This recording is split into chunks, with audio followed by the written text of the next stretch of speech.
Kita mestinya merenung tentang apa yang kita lakukan. Pada setahun yang lalu, apa sih yang kita lakukan? Apa yang sudah kita pelajari, apa yang kita amalkan, dan bagaimana perbuatan dosa yang kita lakukan, kita taubat atau tidak. Seorang muslim harus terus muhasabah.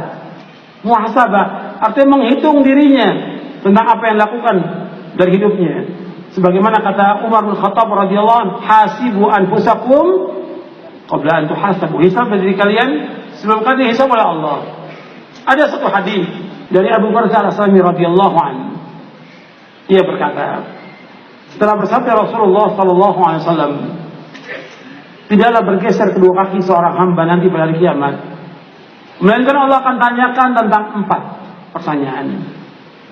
Yang pertama, Allah akan tanyakan tentang umurnya, dihabiskan untuk apa.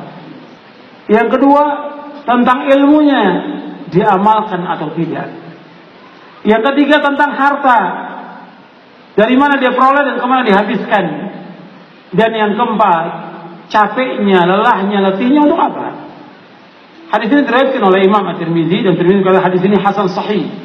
Diriwayatkan juga oleh Imam Ad-Darimi dan disahihkan juga oleh Syekh Al-Albani rahimahullah kitabnya Silsilah Hadits As-Shahihah. Anda perhatikan di sini.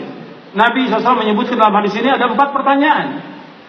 Ini untuk semua, untuk saya dan bukan untuk semuanya. Bahwa tidak bergeser kedua kaki seorang hamba, maka akan ditanyakan 4 pertanyaan. Kalau disebutkan 4, bukan sebagai pembatas 4. Banyak pertanyaan yang akan ditanya. Yang asas sekali, yang asas masalah tauhid kepada Allah akan ditanya. Yang kedua akan ditanya bagaimana kita mengikuti Rasulullah atau tidak. Itu yang asas sebelum pertanyaan-pertanyaan yang lain. Sebagaimana kata Imam Nuqayyim di dalam kitabnya, Allah akan tanyakan kepada manusia 2 perkara. Yang pertama, madza kuntum ta'budun? Yang kedua, wa madza ajabtumul mursalin? Yang pertama, bagaimana kalian beribadah kepada Allah? Yang kedua, bagaimana kalian menyambut seruannya para rasul? Arti yang pertama, bagaimana kalian mentauhidkan Allah? Yang kedua, bagaimana kalian, apakah kalian mengikuti Rasul atau tidak? Yang akan ditanya. Nah, kemudian ditambah lagi dengan pertanyaan yang lain. Di antaranya 4 pertanyaan ini sebagai renungan. Yang pertama, umur kita. Antum coba, umur ini antum habiskan untuk apa? Jadi umur itu dihabiskan untuk apa? Coba, selama berapa tahun antum ini hidup, dihabiskan buat apa? Ada yang habis buat makan, buat main, buat nonton, buat jalan-jalan, ya, buat olahraga, buat ngobrol, buat SMS, ya, buat segala macam, Facebook, chatting, segala macam sudah habis waktunya. Ditanya, buat apa waktunya? Apakah buat ibadah kepada Allah, buat ngaji, buat mengamalkan ilmu atau yang lain? Akan ditanya ini. Umurnya habis untuk apa? Coba anda merenungkan. Kemudian yang kedua, ilmunya. Dia nuntut ilmu atau tidak, dan diamalkan atau tidak ilmu ini.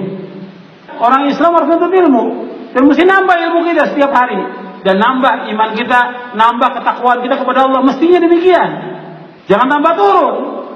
Mestinya ngajinya nambah, ilmunya nambah, ketakwaannya juga tambah kepada Allah, tambah takut kepada Allah, tambah warok, tambah zuhud, tambah takut kepada Allah. Ini kan.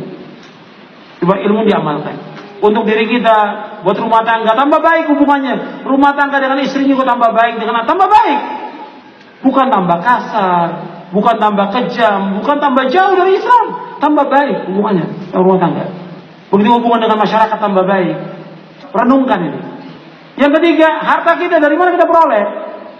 Dari yang halal atau yang haram? Kita cari maisha ini halal atau haram? Coba renungi, pekerjaan kita ini halal atau haram? Uang yang masuk ke kita, uang siapa? Uang orang, uang kantor, barang itu yang ada pada kita, barang kantor, barang yayasan, barang masjid, atau punya orang lain, atau utang yang antum belum bayar, antum pakai barangnya. Coba antum renungkan, dari mana harta itu antum peroleh? Dan kemudian kemana dihabiskan harta itu? Apakah untuk yang halal, apakah untuk yang haram, atau untuk yang mubadzir, untuk yang bid'ah, untuk yang syirik? Akan ditanya oleh Allah harta itu dihabiskan untuk apa? Apa dihabiskan untuk mubadzir? Seperti banyak kaum muslimin habiskan uangnya untuk merokok, untuk bid'ah. Ini haram, rokok haram. Sepakat seluruh ulama tentang haramnya. Hatta Majelis Ulama Indonesia menjelaskan tentang haramnya fatwanya. Tinggalkan Mubazir itu namanya setan. Dan gak ada manfaat sama sekali. Uang ini bukan uang kita. Allah yang memberikan kepada kita. Allah akan tanya kemana dihabiskan uang itu. Apakah untuk yang sia-sia, untuk yang foya-foya, untuk yang haram, atau untuk yang bid'ah akan ditanya oleh Allah. Kemudian yang terakhir, yang keempat, yang akan ditanyakan oleh Allah pada hari kiamat, tentang capeknya kita, lelahnya kita, letihnya kita untuk apa? Kita capek untuk apa? Apakah capek untuk begadang, capek untuk nonton, capek untuk olahraga, capek untuk main, atau capek kita untuk membaca kitabullah? Atau kita capek untuk membaca sunnah Nabi SAW? Atau capek karena kita berdakwah, mengajak umat pada tauhid?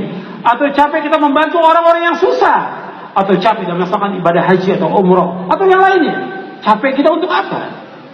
Untuk di jalan yang benar atau di jalan bid'ah dan syirik? Allah akan tanya tentang ini. Dan Nabi bersabda dalam satu hadis yang sahih yang diriwayatkan oleh Imam Ahmad dan Ibnu Hibban, kata Nabi, likulli amalin syirrah wa likulli syiratin fatrah, faman kana fatratu ila sunnati faqad ihtada wa man kana ila ghairi faqad halak. Sesungguhnya tiap-tiap amal itu ada masa semangatnya, ada masa lelah dan letihnya. Barang siapa semangatnya, lelah letihnya karena melaksanakan sunnahku, maka dia telah mendapatkan petunjuk. Dan barang siapa yang lelah letihnya semangatnya bukan karena sunnahku, maka dia telah binasa.